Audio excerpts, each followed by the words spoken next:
할머니, 지금 절대 뒤돌아보지 마세요.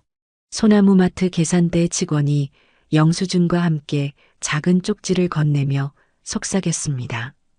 70대 김순옥 할머니의 심장이 미친 듯이 뛰기 시작했어요.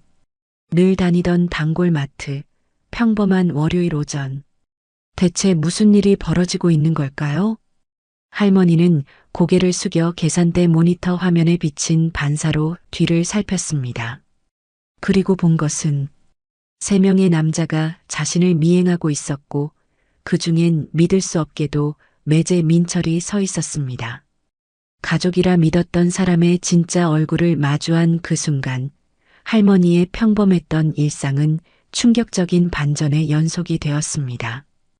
과연 무슨 일이 일어날까요?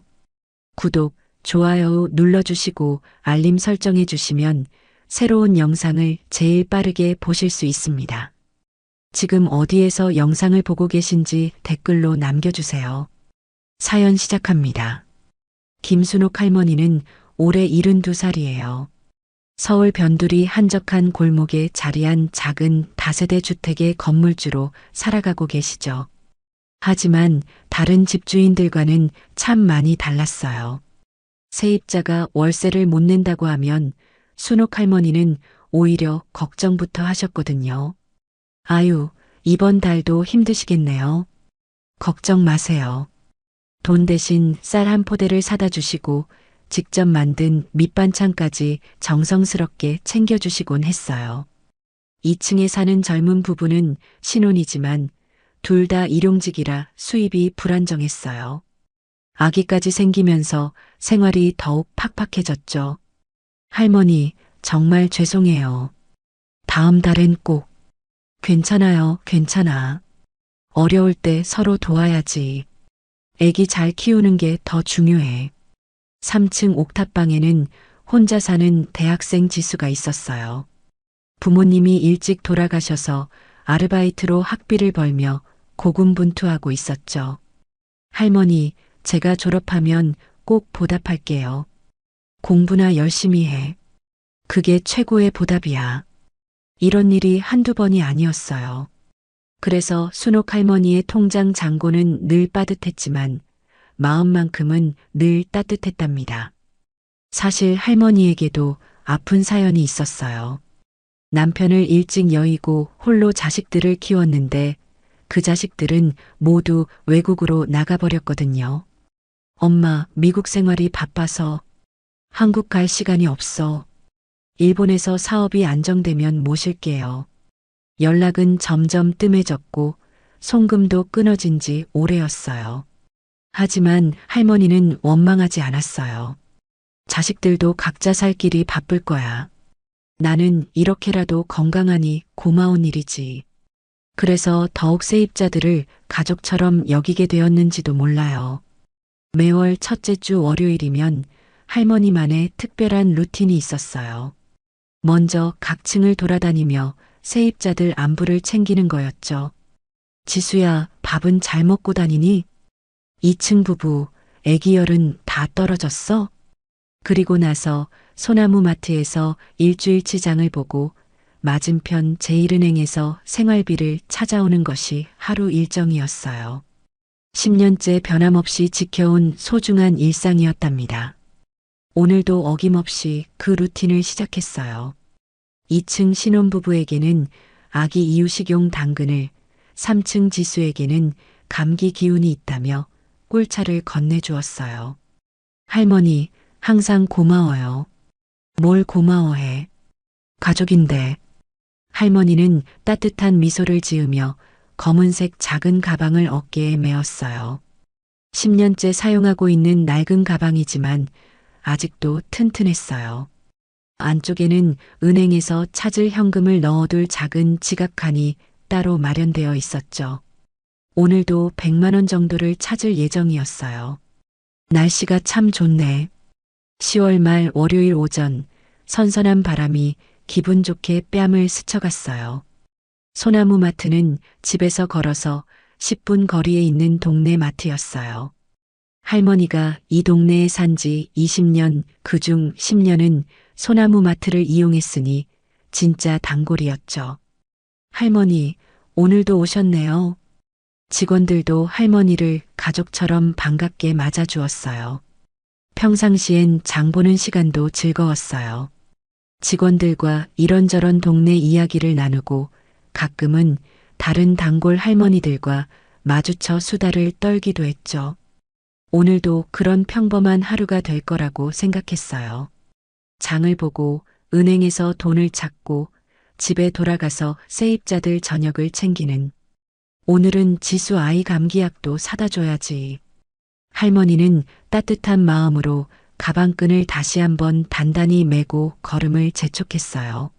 하지만 할머니는 아직 몰랐어요. 오늘이 자신의 평범했던 일상을 완전히 뒤바꿀 하루가 될 거라는 사실을, 누군가가 이미 할머니의 뒤를 쫓고 있다는 사실을, 그리고 그 누군가 중에는 믿을 수 없는 사람이 포함되어 있다는 사실을 말이에요. 소나무마트 입구가 보이기 시작했어요. 할머니는 평소와 다름없이 문을 열고 들어갔어요. 아직은 모든 게 평범해 보였거든요. 소나무마트 안은 평소와 다름없는 월요일 오전 풍경이었어요. 주부들이 삼삼오오 모여 장을 보고 직장인들이 간단한 아침거리를 사가는 모습이 눈에 익었죠. 안녕하세요, 할머니. 입구에서 물건을 정리하던 김 과장이 반갑게 인사했어요. 응, 안녕하세요. 오늘도 바쁘네요. 할머니는 평상시처럼 장바구니를 들고 채소 코너부터 둘러보기 시작했어요. 하지만 뭔가 이상했어요. 평소 같으면 마트에 들어오자마자 마음이 편안해졌는데 오늘은 자꾸만 불안한 기분이 들었거든요. 처음엔 별것 아니라고 생각했어요. 나이 들어서 그런가 보다. 그런데 채소를 고르는데 자꾸만 뒤에서 시선이 느껴졌어요. 할머니는 고개를 돌려 뒤를 살펴봤지만 평상시와 다를 게 없어 보였어요. 기분 탓이겠지. 할머니는 다시 양배추를 집어들었어요. 하지만 정육 코너로 이동할 때도 마찬가지였어요. 누군가가 자신을 지켜보고 있다는 느낌이 계속 들었거든요. 할머니, 오늘 돼지고기 특가예요. 정육 코너 직원이 친절하게 말했어요. 아, 그래요? 그럼 500g만 주세요. 할머니는 평상시보다 말을 짧게 끊었어요. 이상한 기분을 떨쳐내려고 했지만 쉽지 않았어요. 마치 누군가가 자신의 일거수일투족을 감시하고 있는 것 같은 느낌이었거든요. 어깨에 맨 가방이 유독 무겁게 느껴졌어요. 평상시엔 신경 쓰지 않았던 가방이 오늘따라 자꾸 신경 쓰였어요. 혹시 내 가방을 노리는 건 아닐까? 순간 그런 생각이 머릿속을 스쳤어요. 하지만 곧 고개를 저었어요. 이 동네에서 무슨 일이 있겠어. 내가 너무 예민한가 봐. 그럼에도 불구하고 걸음을 조금 더 빠르게 했어요. 평소보다 장 보는 시간을 단축하고 싶었거든요. 라면 코너에서 지수가 좋아하는 컵라면을 고르는데 갑자기 뒤에서 남자 목소리가 들렸어요. 저기, 저 할머니 말이야. 할머니는 깜짝 놀라 뒤를 돌아봤어요. 하지만 아무것도 보이지 않았어요. 내가 잘못 들었나? 혼란스러웠지만 계속 장을 봤어요. 과자 코너에서는 더욱 이상한 일이 벌어졌어요. 한 남자가 할머니 근처에서 계속 맴돌고 있는 게 눈에 띄었거든요. 처음엔 우연이라고 생각했어요. 하지만 할머니가 이동할 때마다 그 남자도 따라 이동하는 게 아니겠어요. 정말 이상하네. 할머니의 심장이 조금씩 빨라지기 시작했어요. 설상가상으로 유제품 코너에서는 또 다른 남자가 나타났어요. 이번에는 더욱 노골적으로 할머니를 쳐다보고 있었어요. 할머니는 우유를 집어들면서 슬쩍 그 남자를 관찰했어요. 30대 후반쯤 되어 보이는 남자였는데 뭔가 익숙한 얼굴이었어요. 어디서 본 것 같은데. 하지만 정확히 떠오르지 않았어요.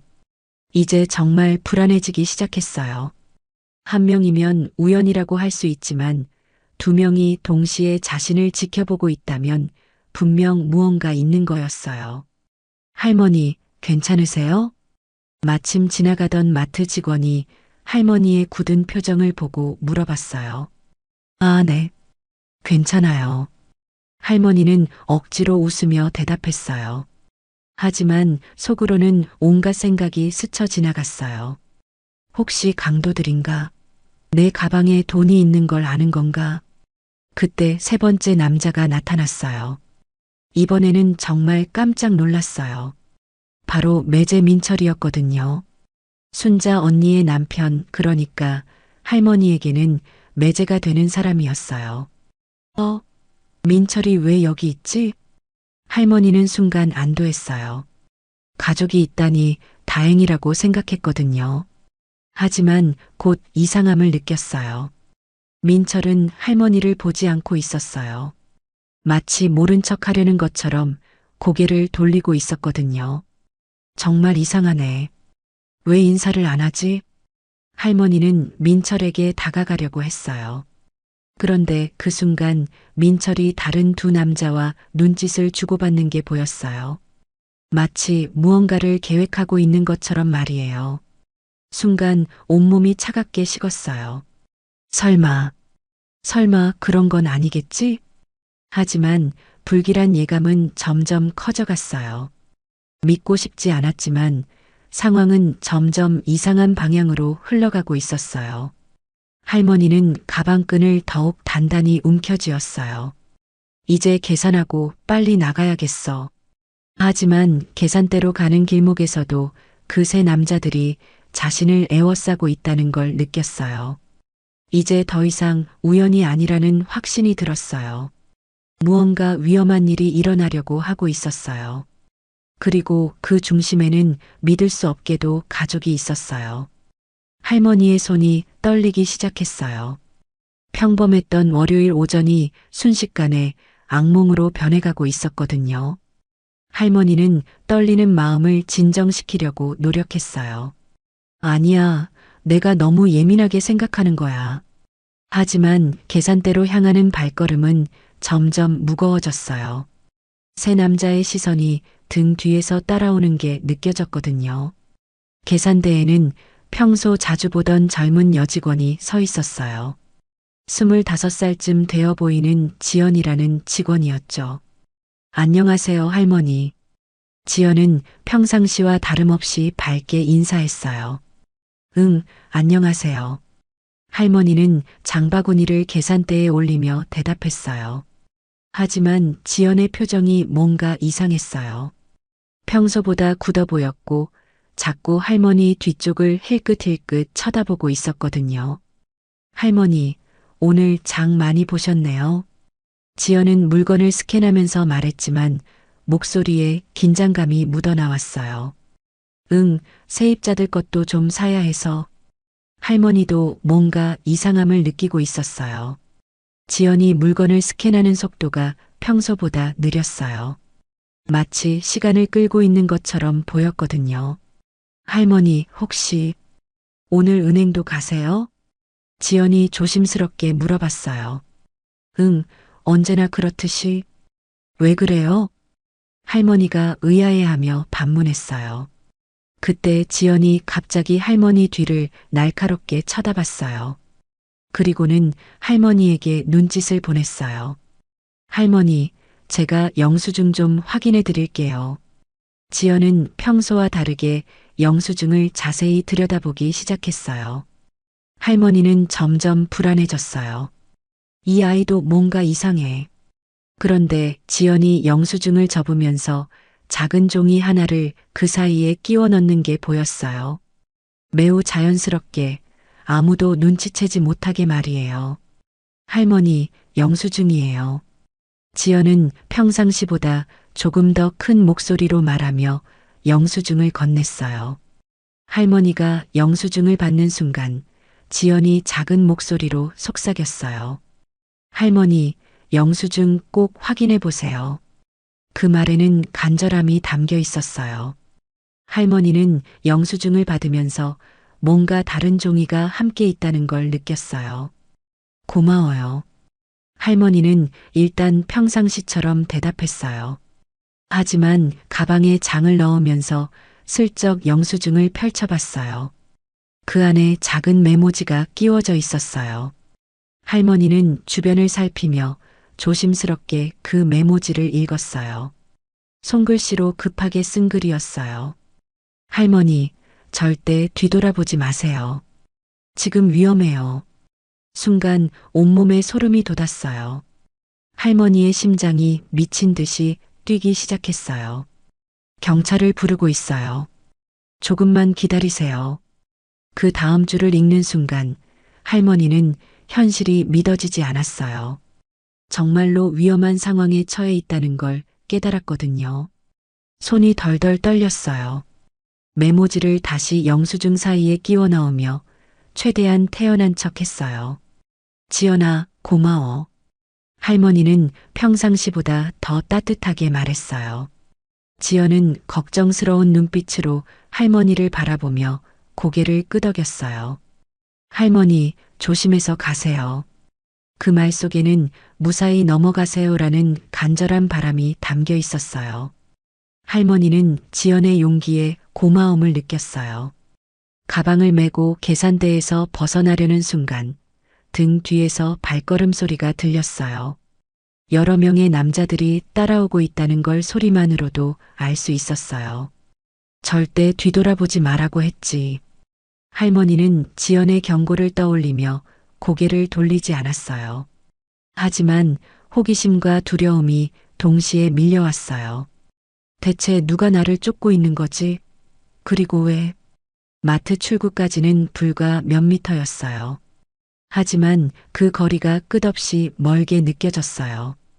발걸음 소리는 점점 가까워지고 있었어요. 그중 하나는 분명 민철의 걸음걸이 같았어요. 정말 민철이 나를 노리고 있는 건가? 믿고 싶지 않았지만 상황은 점점 확실해지고 있었어요. 할머니는 가방끈을 더욱 단단히 붙잡았어요. 가방 안에는 은행에서 찾을 현금이 들어있을 예정이었어요. 혹시 그걸 노리는 건가? 그제야 상황이 정리되기 시작했어요. 매달 첫째 주 월요일마다 은행에서 돈을 찾는다는 걸 누군가 알고 있었던 거예요. 그리고 그 누군가 중에는 가족도 포함되어 있었고요. 어떻게 이런 일이? 할머니의 마음이 무너져 내리는 것 같았어요. 하지만 지금은 슬퍼할 시간이 없었어요. 일단 이 위험한 상황부터 벗어나야 했거든요. 할머니는 평상시보다 조금 더 빠른 걸음으로 마트 출구를 향했어요. 뒤에서 따라오는 발걸음 소리는 여전했어요. 경찰이 정말 오고 있을까? 지연의 메모를 믿고 기다려야 할지 아니면 다른 방법을 생각해야 할지 고민됐어요. 하지만 한 가지는 확실했어요. 오늘 이 평범한 월요일이 할머니 인생에서 가장 위험한 하루가 될 거라는 사실이었어요. 그리고 그 위험의 중심에는 믿을 수 없게도 가족이 서 있었어요. 할머니는 마트 출구 쪽으로 천천히 걸어가면서 머릿속으로 계산을 했어요. 지연이 준 메모지의 내용이 사실이라면 지금 뒤에서 자신을 쫓고 있는 사람들은 정말 위험한 존재였어요. 하지만 확인을 해봐야 해. 할머니는 조심스럽게 주변을 살펴볼 방법을 생각했어요. 마침 계산대 근처에 있는 큰 냉장고의 유리문이 거울 역할을 해주고 있었어요. 할머니는 음료수를 고르는 척하며 그 유리에 비친 뒤쪽 상황을 확인했어요. 어머나, 순간 숨이 막혔어요. 정말로 3명의 남자가 자신을 지켜보고 있었어요. 그들은 서로 눈짓을 주고받으며 할머니의 움직임을 예의주시하고 있었어요. 가장 충격적인 건 그 중 한 명이 정말로 매제 민철이라는 사실이었어요. 평소에 자상하고 예의 바르던 민철이 지금은 완전히 다른 사람처럼 보였어요. 어떻게 이런 일이? 할머니의 가슴이 미어지는 것 같았어요. 민철은 다른 두 남자보다 더 긴장한 표정이었어요. 마치 이런 일에 익숙하지 않은 것처럼 손을 계속 주물럭거리고 있었어요. 혹시 민철이도 누군가에게 강요받고 있는 건 아닐까? 할머니는 잠시 희망적인 생각을 해봤어요. 하지만 곧 현실을 받아들여야 했어요. 민철이 다른 두 남자와 작은 목소리로 뭔가를 의논하고 있는 게 보였거든요. 저기서 기다리자. 할머니가 나오면 바로 정확한 내용은 들리지 않았지만 분명 자신에 대한 이야기였어요. 할머니는 더 이상 의심할 여지가 없다는 걸 깨달았어요. 그때 또 다른 충격적인 장면을 목격했어요. 민철이 휴대폰을 꺼내 누군가와 통화를 하기 시작한 거예요. 응, 지금 소나무 마트에 있어. 곧 은행으로 갈 거야. 얼마나 가지고 있을지는 글쎄, 평소대로라면 100만 원 정도? 할머니는 소스라치게 놀랐어요. 민철이 자신의 생활 패턴을 누군가에게 알려주고 있었거든요. 언제부터 내 일거수일투족을 지켜봤던 걸까? 배신감과 두려움이 동시에 밀려왔어요. 더욱 무서운 건 민철이 혼자가 아니라는 사실이었어요. 분명 더 큰 조직이나 계획이 있을 거였어요. 순자는 알고 있는 걸까? 할머니는 민철의 아내인 순자를 떠올렸어요. 순자는 할머니보다 나이가 어린 친동생이었어요. 어려운 일이 있을 때마다 서로 도와주는 사이였죠. 설마 순자까지 이 일에 연루된 건 아니겠지? 생각만 해도 끔찍했어요. 할머니는 냉장고 유리에 비친 민철의 모습을 다시 자세히 살펴봤어요.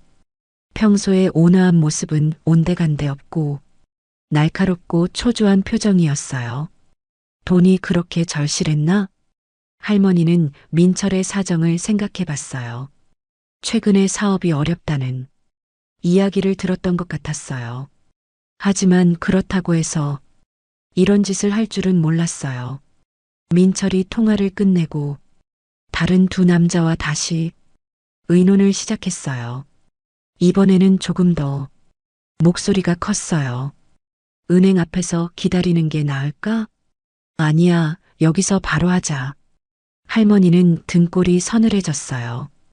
바로 하자는 말이 무엇을 의미하는지 대충 짐작이 갔거든요.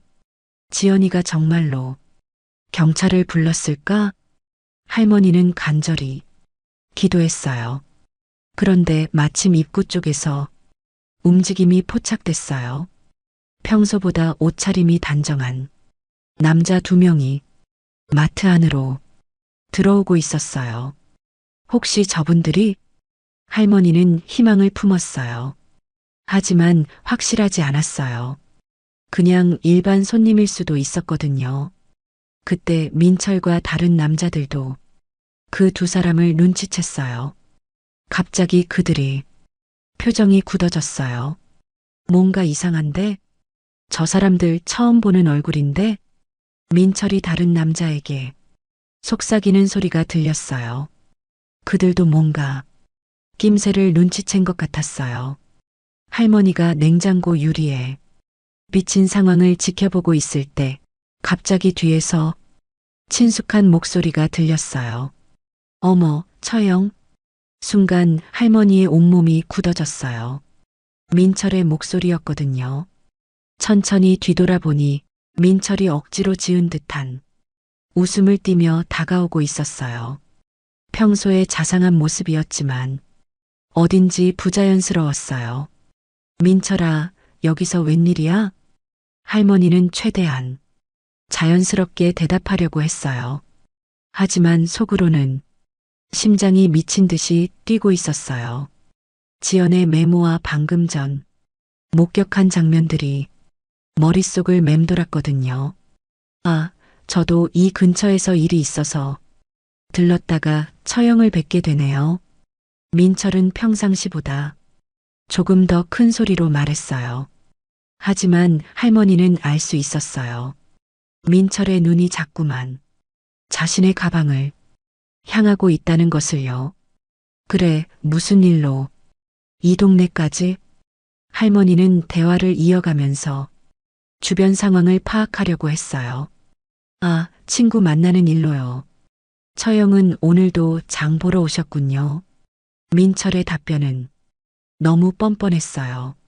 할머니는 민철 뒤로 다른 두 남자가 서 있는 것을 확인했어요.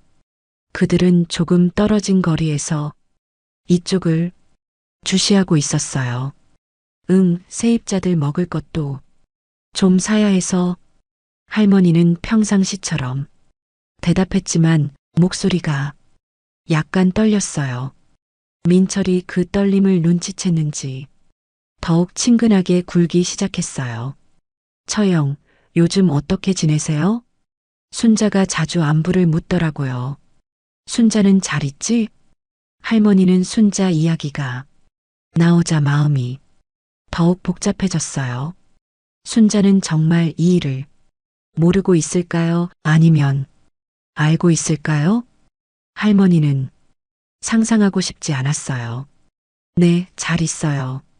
그런데 처형, 민철이 말을 멈추고 주변을 살피더니 목소리를 낮췄어요. 오늘 혹시 은행도 가세요? 그 질문에 할머니의 혈관이 얼어붙는 것 같았어요. 지금까지의 모든 의심이 확신으로 바뀌는 순간이었어요. 민철이 정말로 자신의 돈을 노리고 있다는 것을요. 응? 왜 그런 걸 물어봐? 할머니는 최대한 태연한 척 했어요. 아, 별거 아니에요. 그냥 혹시 해서요. 민철은 어색하게 웃었어요. 하지만 그의 눈빛은 전혀 웃고 있지 않았어요. 오히려 더욱 날카로워졌어요. 처형, 사실은 민철이 다시 입을 열었어요. 이번에는 더욱 작은 목소리로 거의 속삭이듯이 말했어요. 순자가 갑자기 병원에 입원하게 됐어요. 뭐라고? 할머니는 깜짝 놀라며 반문했어요. 응급실에 실려갔는데 수술비가 급하게 필요하다고 해서요. 민철의 목소리에는 간절함이 담겨 있었어요. 하지만 할머니는 이상함을 느꼈어요. 만약 정말 순자가 위급한 상황이라면 민철이 이렇게 차분할 리 없었거든요. 어떤 수술인데? 할머니가 자세히 물어보자 민철이 잠시 머뭇거렸어요. 그게 복잡한 수술이라서 자세한 건 저도 잘 모르고요. 민철의 답변은 너무 애매했어요. 어느 병원에 있는데? 할머니가 계속 질문하자 민철이 표정이 조금씩 굳어졌어요. 처형, 지금 그런 게 중요한 게 아니라. 민철이 조급해하며 말을 서둘렀어요. 제가 지금 당장 돈이 필요해요. 처형이 평소에 은행에서 찾아오시는 그 돈 말이에요. 드디어 본색을 드러내기 시작했어요. 할머니는 이제 더 이상 의심할 여지가 없다는 걸 깨달았어요.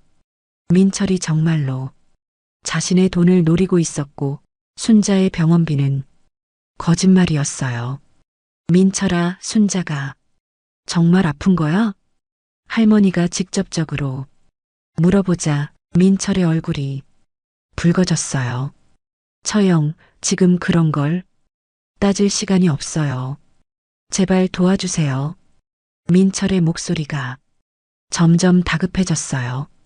그때 할머니는 민철의 뒤에서 다른 두 남자가 점점 가까이 오고 있는 것을 봤어요.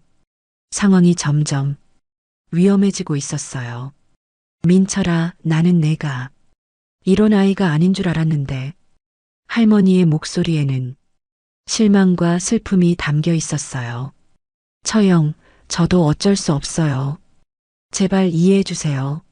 민철이 간절하게 말했지만 그의 손은 이미 할머니의 가방을 향해 뻗어지고 있었어요. 할머니는 본능적으로 가방을 몸 뒤로 숨겼어요. 민철아, 이건 아니야. 처형, 억지로 하게 만들지 마세요. 민철의 목소리가 차갑게 변했어요. 평소에 자상하고 예의 바른 매제의 모습은 완전히 사라지고 전혀 다른 사람이 된 것 같았어요. 할머니는 가슴이 미어지는 것 같았어요. 가족이라고 믿었던 사람에게 이런 대우를 받는다는 것이 너무나 충격적이었거든요. 하지만 지금은 슬퍼할 시간이 없었어요. 위험이 점점 가까워지고 있었고 할머니는 어떻게든 이 상황을 벗어나야 했어요. 민철의 태도가 급변하자 할머니는 더 이상 물러설 곳이 없다는 걸 깨달았어요. 그의 눈빛에서 평소의 따뜻함은 찾아볼 수 없었어요. 민철아, 정말 순자가 아픈 게 아니구나. 할머니가 조용히 말하자 민철의 얼굴이 더욱 굳어졌어요. 처형, 지금 그런 게 중요해요? 민철이 짜증스러운 듯 말했어요. 저도 살아야 한다고요. 사업이 망해서 빚이 산더미 같은데 드디어 진짜 이유를 털어놓기 시작했어요. 할머니는 가슴이 아팠어요. 민철이 어려운 처지에 있다는 건 이해할 수 있었지만 이런 식으로 해결하려는 건 용납할 수 없었어요. 그렇다고 해서 이런 짓을 하면 되는 거야? 할머니의 목소리에는 실망감이 가득했어요. 처형은 돈이 많잖아요. 건물도 있고 매달 임대료도 들어오고. 민철이 원망스러운 표정으로 말했어요. 나는 그 돈으로 세입자들 챙기느라 바빠. 너도 알잖아. 할머니가 반박하자 민철이 비웃듯이 웃었어요. 그런 것도 이제 그만하시고 가족부터 챙기세요. 민철의 말에 할머니는 어이가 없었어요. 가족? 지금 내가 하고 있는 게 가족이 할 짓이야? 할머니의 목소리가 떨렸어요. 그때 민철 뒤에 서 있던 남자 중 하나가 다가왔어요. 키가 크고 건장한 남자였는데 표정이 험악했어요. 형님, 너무 오래 끌고 있는 거 아니에요? 그 남자가 민철에게 속삭였어요. 할머니는 그 말을 듣고 더욱 긴장했어요. 민철 혼자가 아니라 조직적으로 계획된 일이라는 게 확실해졌거든요. 알겠어. 조금만 더. 민철이 대답하며 다시 할머니를 바라봤어요. 처형, 이제 정말 마지막이에요. 그냥 가방만 주세요. 민철의 목소리가 더욱 다급해졌어요. 안 돼. 할머니는 단호하게 거절했어요. 그러자 또 다른 남자가 나타났어요. 이번에는 할머니의 옆쪽에서 접근했어요. 할머니, 우리도 어쩔 수 없어요. 조용히 넘어가세요. 두 번째 남자의 목소리는 차갑고 위협적이었어요. 할머니는 이제 앞뒤로 포위당했다는 걸 깨달았어요. 민철은 앞에서, 다른 두 남자는 양옆에서 자신을 에워싸고 있었어요. 여기는 사람들이 많은 마트야. 감히 이런 곳에서. 할머니가 항변하려 하자 민철이 끼어들었어요. 처형, 아무도 신경 안 써요. 다들 자기 일에만 바쁘거든요. 민철이 주변을 둘러보며 말했어요. 정말로 다른 손님들은 각자의 쇼핑에만 집중하고 있었어요. 할머니와 민철 일행이 대화하는 것을 특별히 신경 쓰는 사람은 없어 보였어요. 그리고 우리 가족끼리 이야기하는 건데 누가 뭐라고 하겠어요. 민철의 말에 할머니는 소름이 돋았어요. 가족이라는 이름으로 이런 일을 정당화하려는 민철의 모습이 너무나 낯설었어요. 너는 정말 내가 아는 민철이 맞니? 처형, 저도 변했어요. 돈 때문에 사람이 이렇게 변하나 봐요. 민철이 자조적으로 웃었어요. 하지만 어쩔 수 없어요. 빚쟁이들이 매일 찾아와서 협박하는데 이 방법밖에 없었다고요. 민철의 목소리에는 절망감이 묻어났어요. 할머니는 민철이 정말로 막다른 상황에 몰려 있다는 걸 느꼈어요. 하지만 그렇다고 해서 이런 짓을 용서할 수는 없었어요. 민철아, 나한테 말했으면 도와줬을 텐데. 할머니가 안타깝게 말하자 민철이 고개를 저었어요. 처형이 도와줄 수 있는 액수가 아니에요. 몇 천만 원이 필요하거든요. 민철의 말에 할머니는 놀랐어요. 생각보다 훨씬 큰 빚을 지고 있었던 거였어요. 그렇다고 해서 처형, 이제 그만해요. 시간도 없고. 민철이 말을 자르며 손을 내밀었어요. 가방 주세요. 안 그러면. 민철이 말끝을 흐리며 옆에 있는 남자들을 쳐다봤어요. 그 순간 할머니는 정말로 위험한 상황에 처했다는 걸 실감했어요. 민철 혼자였다면 어떻게든 설득할 수 있을지도 몰랐지만 다른 사람들까지 있으니 상황이 달랐어요. 제발 조용히 넘어가세요. 건장한 남자가 할머니에게 낮은 목소리로 속삭였어요. 할머니는 사방을 둘러봤지만 도움을 청할 곳이 보이지 않았어요. 다른 손님들은 여전히 자신들의 쇼핑에만 집중하고 있었고요. 그때 문득 지연의 메모가 떠올랐어요. 경찰을 부르고 있어요. 조금만 더 기다리세요. 정말 경찰이 올까? 할머니는 간절히 기도했어요. 하지만 민철과 일당들의 인내심은 한계에 다다르고 있는 것 같았어요. 더 이상 기다려주지 않을 것 같았거든요.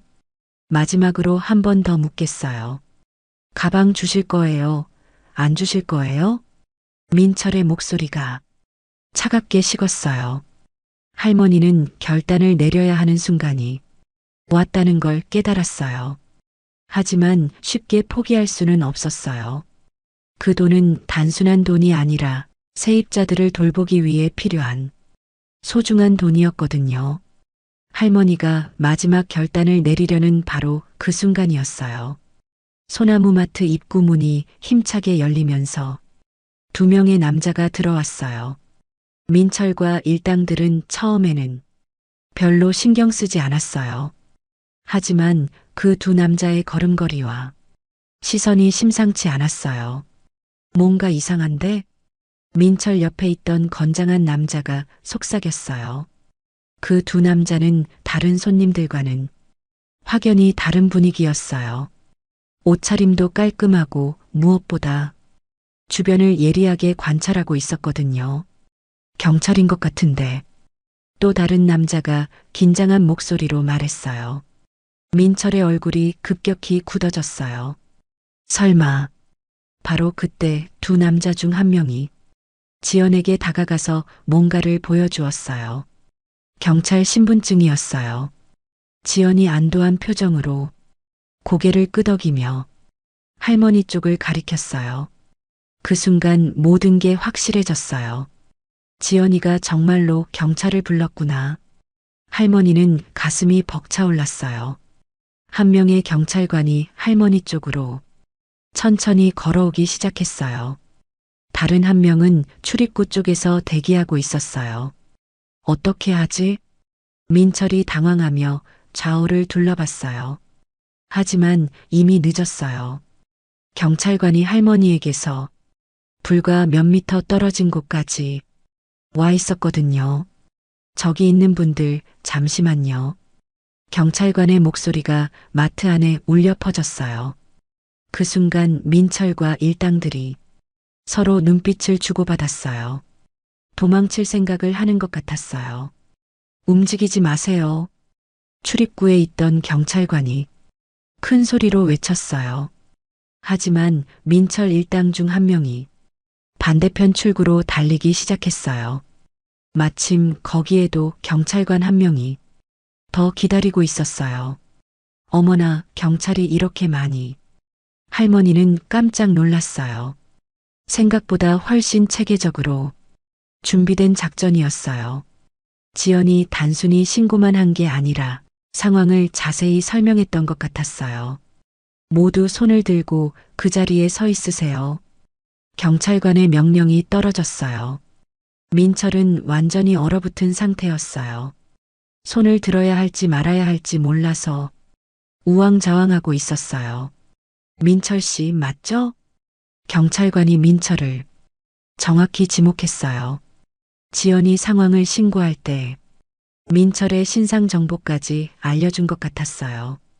할머니가 가족이라고 부른 걸 들었을 테니까요. 저는 그냥 민철이 어쩔 줄 몰라 하며 변명을 시작했어요. 조용히 하시고 일단 조사를 받으셔야겠습니다. 경찰관이 단호하게 말했어요. 다른 두 남자들도 곧 제압됐어요. 그들은 처음부터 저항할 생각이 없었던 것 같았어요. 할머니, 괜찮으세요? 경찰관 중 한 명이 할머니에게 다가와서 안부를 물었어요. 네, 괜찮아요. 정말 고마워요. 할머니는 눈물이 날 것 같았어요. 위험한 순간에 구해주러 온 경찰관들이 너무나 든든했어요. 지연이가 신고를 잘해줬네요. 네, 계산대 직원분이 아주 상세하게 상황을 설명해 주셨어요. 경찰관이 지연을 바라보며 말했어요. 지연은 멀리서 할머니를 걱정스러운 눈빛으로 바라보고 있었어요. 할머니가 고개를 끄덕여 고마움을 표현하자 지연도 안도한 표정을 지었어요. 민철 씨, 피해자분과는 어떤 관계신가요? 저는 매제입니다. 민철이 작은 목소리로 대답했어요. 가족관계군요. 그럼 더욱 심각한 문제네요. 경찰관의 표정이 굳어졌어요. 가족 간의 범죄는 일반적인 범죄보다 더 심각하게 다뤄지거든요. 특히 노인을 대상으로 한 범죄는 가중처벌 대상이기도 했어요. 처형, 정말 죄송합니다. 민철이 할머니에게 고개를 숙였어요. 하지만 할머니는 민철을 바라볼 수가 없었어요. 믿었던 사람에게서 받은 배신의 상처가 너무 컸거든요. 할머니, 일단 경찰서에 가서 정식으로 조서를 작성해야 합니다. 경찰관이 할머니에게 설명했어요. 네, 알겠어요. 할머니는 고개를 끄덕였어요. 민철과 일당들이 수갑을 채우고 경찰차로 끌려가는 모습을 지켜봐야 했어요. 마음이 너무 아팠지만 어쩔 수 없는 일이었어요. 할머니, 그때 지연이 달려왔어요. 정말 다행이에요. 제가 늦게 눈치챈 건 아닌지 걱정했거든요. 지연의 목소리에는 진심 어린 걱정이 담겨 있었어요. 고마워, 정말 고마워. 내가 없었다면. 할머니는 지연의 손을 꼭 잡았어요. 당연한 일 했을 뿐이에요. 지연이 겸손하게 말했어요. 하지만 할머니는 알고 있었어요. 지연의 용기 있는 행동이 자신의 목숨을 구했다는 것을 말이에요. 마트 안은 이제 다시 평온을 찾았어요. 다른 손님들도 상황이 정리되자 다시 각자의 쇼핑을 계속했어요. 하지만 할머니의 마음은 여전히 복잡했어요. 위험에서 벗어났다는 안도감과 함께 가족에게서 받은 배신의 아픔이 교차하고 있었어요. 이제 어떻게 해야 하지? 할머니는 앞으로 민철과 순자와의 관계를 어떻게 정리해야 할지 막막했어요. 하지만 한 가지는 확실했어요. 오늘 일을 통해 진짜 가족이 누구인지 알게 되었다는 것이었어요. 할머니는 이 순간이 결정적이라는 걸 깨달았어요. 만약 정말로 경찰이라면 지금이 기회였어요. 하지만 만약 그냥 일반 손님이라면 상황은 더욱 위험해질 수 있었어요. 민철과 그 일당들이 더 서두를 수도 있었거든요. 어떻게 해야 하지? 할머니의 머릿속이 복잡해졌어요. 그런데 그때 지연이 계산대에서 할머니 쪽을 바라보며 작은 손짓을 했어요. 마치 조금만 더 기다리라는 신호 같았어요. 할머니는 지연을 믿기로 했어요. 이 위험한 상황에서 자신을 도와주려는 유일한 사람이었거든요. 조금만 더 버텨보자. 할머니는 마음을 다잡았어요. 하지만 민철과 일당들의 움직임은 점점 급해지고 있었어요. 뭔가 결단을 내리려는 것 같았어요. 상황은 점점 긴박하게 돌아가고 있었어요. 할머니의 운명이 결정될 순간이 다가오고 있었거든요. 경찰서에서 조서를 작성하고 집으로 돌아온 할머니는 지쳐 있었어요. 하지만 마음에 걸리는 게 있었어요. 지연이에게 제대로 감사 인사도 못했네.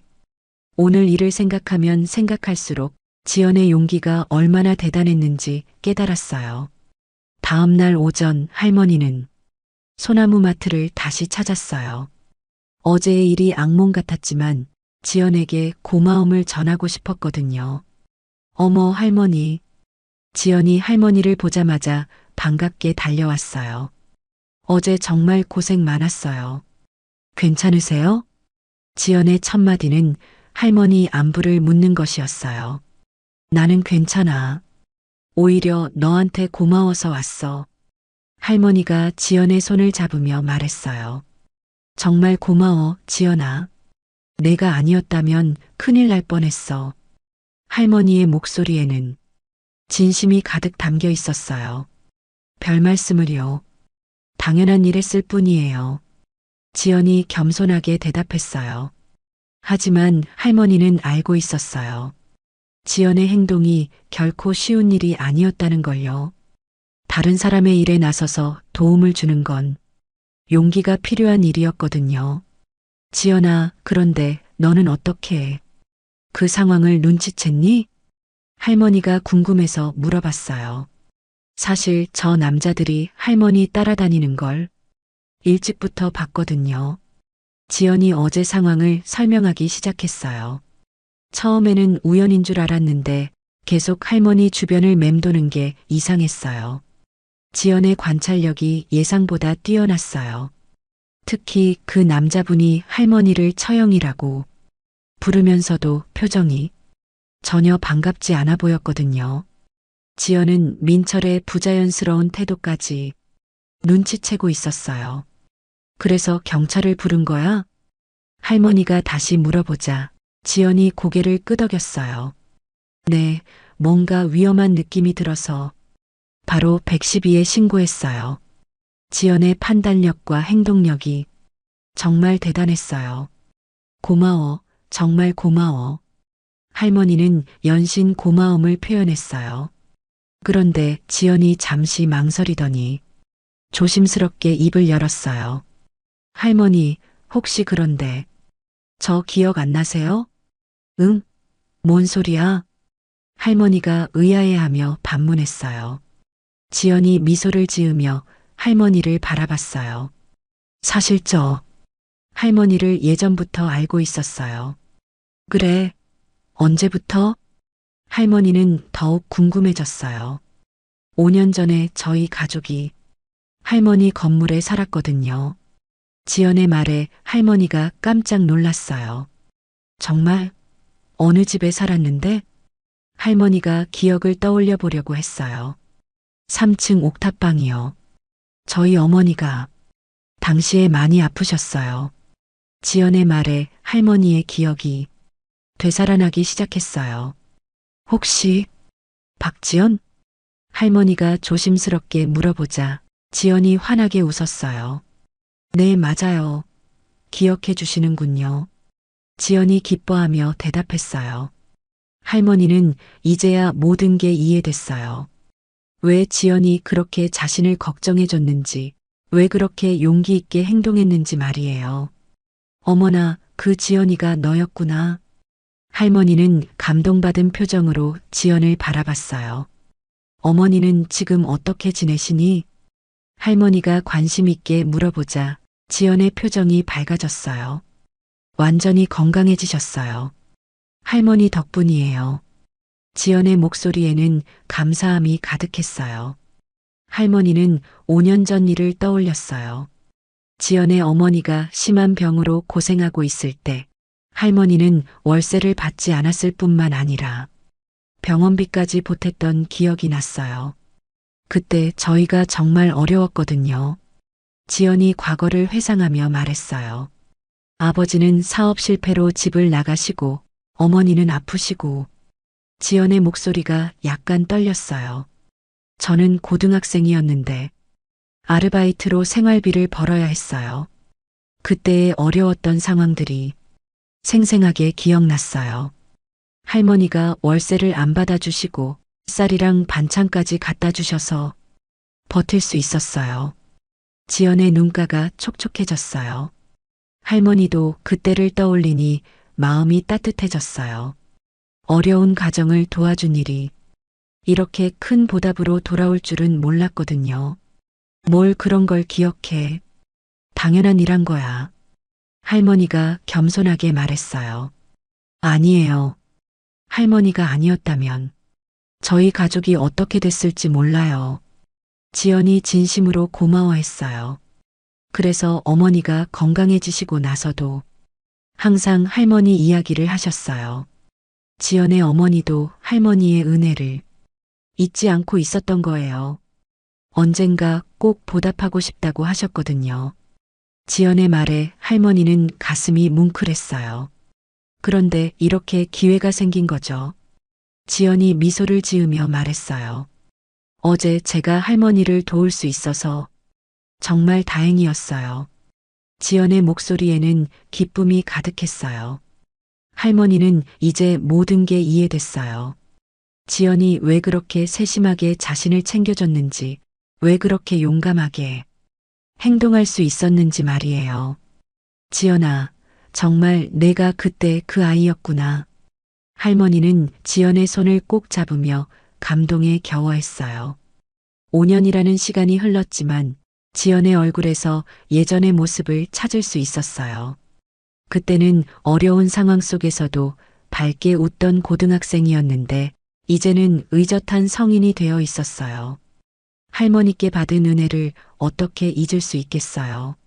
지연의 목소리가 떨렸어요. 우리 어머니가 수술 받을 때 할머니가 병원비까지 대주신 거 기억해요. 지연이 눈물을 글썽이며 말했어요. 할머니도 그때를 선명하게 기억했어요. 지연의 어머니가 급성 담낭염으로 응급수술을 받아야 했는데 수술비가 없어서 발을 동동 구르던 지연의 모습이 떠올랐어요. 그때 할머니가 걱정 마라. 내가 다 해결해 줄게라고 하시던 모습을 잊을 수가 없어요. 지연이 당시를 회상하며 말했어요. 아니야, 그런 건 이웃끼리 당연히 해야 할 일이야. 할머니는 여전히 그때 일을 대수롭지 않게 여기고 있었어요. 당연한 일이 아니에요, 할머니. 지연이 고개를 저으며 말했어요. 다른 집주인들은 월세 못 내면 바로 쫓아내잖아요. 그런데 할머니는 오히려 우리를 더 챙겨주셨어요. 지연의 말에 할머니는 부끄러워했어요. 그때 저는 정말 절망적이었거든요. 지연이 과거를 털어놓기 시작했어요. 아버지는 사업 실패하고 집을 나가시고 어머니는 아프시고 저는 고등학생인데 생계를 책임져야 했어요. 지연의 목소리에는 그때의 절박함이 묻어났어요. 매일 밤 울면서 우리 가족이 어떻게 살아야 하지 생각했어요. 지연이 눈물을 훔치며 말했어요. 할머니는 지연의 말을 들으니 가슴이 아팠어요. 그 어린 나이에 그런 무거운 짐을 져야 했다는 게 얼마나 힘들었을지 상상이 됐어요. 그런데 할머니가 나타나셨어요. 지연의 얼굴에 희망의 빛이 떠올랐어요. 지연아, 걱정하지 마라. 할머니가 있잖아 하시면서 다 해결해 주셨잖아요. 지연의 목소리가 떨렸어요. 그때 정말 천사가 나타났다고 생각했어요. 지연이 진심을 담아 말했어요.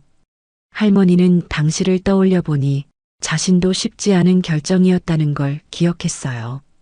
당시에도 경제적으로 여유롭지 않았는데 지연네 가족을 도우려고 자신의 적금까지 깨서 도와줬었거든요.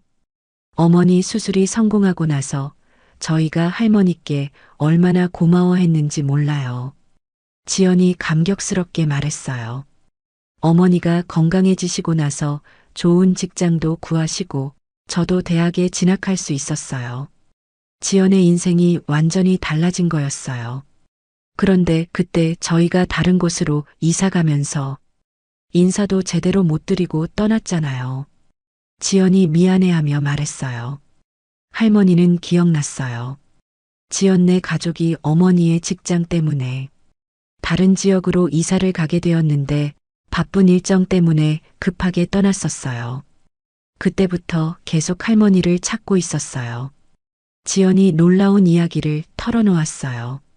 어머니가 항상 지연아, 우리가 그 할머니께 제대로 된 감사 인사도 못 드렸구나 하시면서 후회하셨거든요. 지연의 어머니도 할머니를 잊지 않고 있었던 거예요. 그래서 이 동네에서 할머니를 찾아다니다가 소나무 마트에서 일하게 된 거예요. 지연의 말에 할머니는 깜짝 놀랐어요. 정말 나를 찾으려고 여기서 일한 거야? 할머니가 믿기지 않는다는 표정으로 물어봤어요.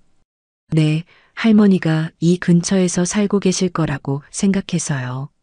지연이 환하게 웃으며 대답했어요. 그런데 정말 운명처럼 할머니가 단골로 오셨던 거예요. 지연의 목소리에는 기쁨이 가득했어요. 처음에 할머니를 봤을 때 정말 반가웠어요. 하지만 혹시 다른 분일까봐 확신을 못 하겠더라고요. 지연이 그때를 회상하며 말했어요. 그래서 며칠 동안 관찰해 봤는데 할머니의 따뜻한 성격이 예전 그대로여서 확신할 수 있었어요. 지연이 미소를 지으며 말했어요. 할머니는 이 모든 이야기가 믿어지지 않았어요. 자신이 예전에 도와준 아이가 자신을 찾아서 이 마트에서 일하고 있었다니. 그런데 왜 먼저 말하지 않았어? 할머니가 궁금해서 물어봤어요. 사실 용기가 안 났어요. 지연이 솔직하게 대답했어요. 할머니가 저를 기억하지 못하실 수도 있고 기억하신다고 해도 부담스러워 하실까 봐요. 지연의 마음을 이해할 수 있었어요. 그래서 그냥 마트에서 할머니를 챙겨드리는 것만으로 만족하려고 했어요. 지연이 겸손하게 말했어요. 그런데 어제 그런 위험한 일이 생긴 거죠. 지연의 목소리가 진지해졌어요. 할머니가 위험에 처하신 걸 보고는 더 이상 망설일 수가 없었어요. 지연의 용기가 어디서 나온 건지 이제 알 것 같았어요. 어머니가 위험할 때 할머니가 구해주셨으니 이번엔 제가 할머니를 구해야 한다고 생각했어요. 지연의 말에 할머니는 눈물이 나올 것 같았어요. 지연아, 정말 고마워. 할머니는 지연을 꼭 안아주고 싶었어요. 제가 더 감사해요, 할머니. 지연도 눈물을 글썽였어요. 두 사람은 서로를 바라보며 따뜻한 미소를 지었어요. 과거의 인연이 이렇게 아름다운 재회로 이어진 것이 정말 기적 같았어요. 할머니와 지연은 한참 동안 서로를 바라보며 감동에 젖어 있었어요. 5년이라는 시간을 뛰어넘어 다시 만난 인연이 너무나 소중했어요. 지연아, 어머니께 안부 좀 전해줘. 할머니가 따뜻하게 말했어요. 네, 어머니가 얼마나 좋아하실까요? 지연이 환한 미소를 지었어요. 사실 어머니가 할머니 이야기를 할 때마다 언젠가 꼭 만나서 제대로 인사드리고 싶다고 하셨거든요. 지연이 어머니의 마음을 전했어요. 할머니는 가슴이 따뜻해졌어요. 자신이 베푼 작은 친절을 이렇게 오랫동안 기억해 주다니. 그런데 지연아, 정말 신기하다. 할머니가 감회에 젖어 말했어요. 내가 가장 어려울 때 내가 예전에 도와준 아이가 나를 구해주다니. 할머니의 목소리에는 감동이 가득했어요. 세상이 정말 신기해. 선한 일은 돌고 돌아서 다시 돌아오는구나. 할머니는 인생의 깊은 깨달음을 얻는 것 같았어요. 어제까지만 해도 민철의 배신으로 절망에 빠져 있었어요. 가족이라고 믿었던 사람에게 등을 찔린 상처가 너무 컸거든요. 사람을 믿을 수 없겠다라고 생각했었는데 지연을 통해 다시 희망을 찾을 수 있었어요. 세상에는 여전히 따뜻한 마음을 가진 사람들이 있다는 걸 깨달았거든요. 할머니, 저도 너무 신기해요. 지연이 진심을 담아 말했어요.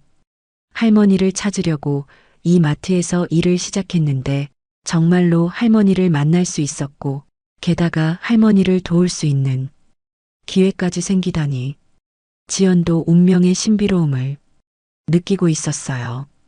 어머니한테 이 이야기를 들려드리면 얼마나 기뻐하실까요? 지연이 벌써부터 기대에 부풀어 있었어요. 그때 할머니가 문득 민철 이야기를 꺼냈어요. 그런데 민철이는 어떻게 될까? 경찰서에서 연락이 왔는데 사기 전과도 있고 해서 실형은 피하기 어려울 것 같다고 하더라고. 할머니의 목소리에는 복잡한 감정이 묻어났어요.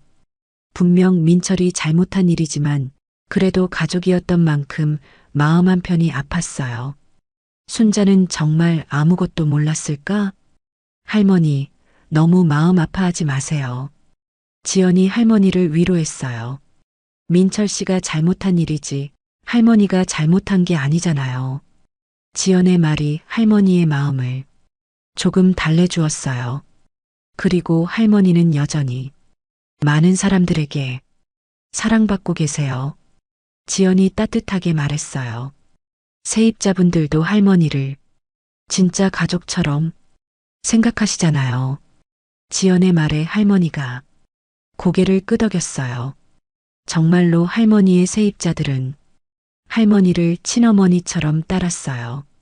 할머니가 아플 때는 번갈아 가며 병간호를 해주고 명절 때는 함께 음식을 만들어 먹기도 했어요.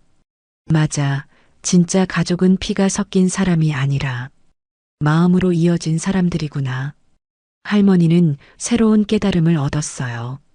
민철처럼 혈연으로는 가족이지만 배신하는 사람이 있는 반면 지연이나 세입자들처럼 혈연은 아니지만 진심으로 자신을 걱정해주는 사람들이 있었어요. 할머니, 앞으로도 계속 뵐 수 있죠? 지연이 조심스럽게 물어봤어요. 당연하지. 이제 우리는 정말 가족이야. 할머니가 지연의 손을 꼭 잡으며 말했어요. 고마워, 지연아. 내가 있어서 할머니가 세상에 대한 믿음을 다시 찾을 수 있었어.